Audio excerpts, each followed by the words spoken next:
lebih mendalam begitu ya terkait dengan hal ini dengan obrolan-obrolan sederhana. Kita sudah sampai di segmen Jadi Paham kan? Nah, itu dia. Jadi kalau dengar kasus daycare ini jujur banget, ini kaget ya. Bahkan nggak cuman kaget, siok. Syok begitu ya. Jadi ya ini tuh pemirsa, ini Miris sebuah banget. daycare ada di Jogja yang diduga memang melakukan kekerasan pemirsa terhadap anak-anak. Bukan satu, bukan dua, tapi ada puluhan pemirsa. Bahkan tadi diduga ada sekitar 53 anak yang sudah menjadi korban kekerasan terhadap anak begitu ya. Dan ini kemungkinan jumlahnya akan bertambah. Ini sangat miris begitu karena memang terutama bagi kita-kita ya, orang-orang yang bekerja secara aktif yang memiliki anak begitu. Dan ini memang sangat-sangat apa ya, sangat-sangat menggoncangkan hati begitu ya, karena memang sebelumnya nggak cuma di Yogyakarta aja, tapi di Depok dan juga ada tadi di Pekanbaru juga ternyata memang sudah mengalami hal yang sama dan modusnya juga sama juga tuh, diikat segala macam. Ya itu sebetulnya sangat miris pemirsa, karena kalau kita melihat hal tersebut ini bukan hanya hati sepertinya yang tidak karuan, tempat yang harusnya mungkin jadi ruang aman, ini malah sebaliknya bikin anak-anak diperlakukan tidak semestinya kan, sampai diikat, kemudian juga ditaruh dalam ruangan yang sangat sempit. Betul sekali Anissa. Dan informasi terbaru ini pemirsa, ini pelaku sudah digerebek ya dan juga diamankan oleh polisi begitu ya. Kemudian dibawa ke kantor polisi untuk diproses lebih lanjut. Kalau nggak salah udah sekitar 13 orang jadi tersangka ya. Ini untuk di kasus yang di Yogyakarta ini, di daycare Aresa. Jadi setidaknya pemirsa, juga yang gitu ya. ada langkah hukum ya, kita sudah lihat ini yang sudah dilakukan dengan cepat, tapi tetap saja walaupun ada langkah hukum, luka yang ditinggalkan begitu ya kepada anak-anak kan sebetulnya ini tidak main-main, mereka mengalami trauma, tidak bisa langsung hilang juga kan Rolando.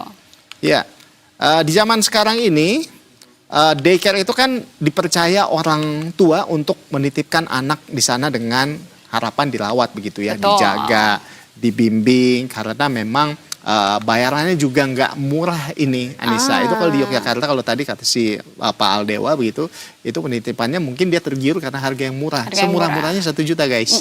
Gitu ya dalam 1 bulan ya. Di Jakarta juga itu ada juga banyak yang seperti ini. Karena mohon maaf nih, ini bapak-bapak yang ngomong ya. Karena memang kita juga tahu mengenai ini. Ini ada banyak begitu yang harganya jauh lebih mahal dari itu. Artinya mereka punya trust, mereka punya kepercayaan lebih terhadap daycare ini. Seperti yang tadi disampaikan begitu ya, banyak hal-hal yang kemudian perlu diperhatikan, mulai dari CCTV dan lain sebagainya, itu bentuk pengawasan. Tapi yang terjadi kalau kita lihat begitu ya, dari harga yang murah ini malah sebaliknya ada kekerasan yang terjadi di balik tembok yang memang seharusnya kita lihat ini perlu melindungi. Ya, betul. Ya, dan yang perlu diingat pemirsa, ini korban di sini adalah anak-anak, ya kan? Ini bukan barang begitu ya, ini adalah anak nyawa begitu yang belum bisa membela diri begitu. Nah, belum bisa cerita dengan jelas. Artinya ini banyak kekerasan itu mungkin terjadi tanpa terdeteksi dalam waktu lama. Nah, makanya pentingnya orang tua tuh punya bonding sama anak sampai sekalipun dia nggak ngomong. Ini kita udah tahu nih, maksudnya apa. Ada chemistry di sana. Nah, di sini dampaknya jadi nggak cuma hanya fisik, tapi juga secara psikologis pemirsa. Anak bisa trauma, bisa takut, bisa menarik diri, bahkan ada bisa saja terganggu gangguan perkembangan emosi di masa depan, di masa yang akan datang. Dan yang paling menyedihkan, yang sangat kita tidak inginkan, tentu trauma itu bisa dibawa sampai dewasa pemirsa. Betul sekali. Jadi memang ini menjadi tamparan keras ya buat kita semua, terutama para orang tua, bahwa memilih daycare itu nggak bisa sembarangan, nggak bisa sembarangan, nggak bisa cuma lihat fasilitas atau lokasi aja, tapi juga sistem pengawasan, kualitas pengasuh dalam hal ini, dan juga ya memang transparansi seperti itu. Baik, tentu kita harapkan bahwa ini menjadi kejadian terakhir, juga ada penanganan dan juga tindak lanjut dari pemerintah setempat, terutama adalah untuk membuat payung hukumnya maupun juga pengawasan yang setegas-tegasnya. Betul sekali. Jadi, bagaimana pemirsa? Jadi paham kan?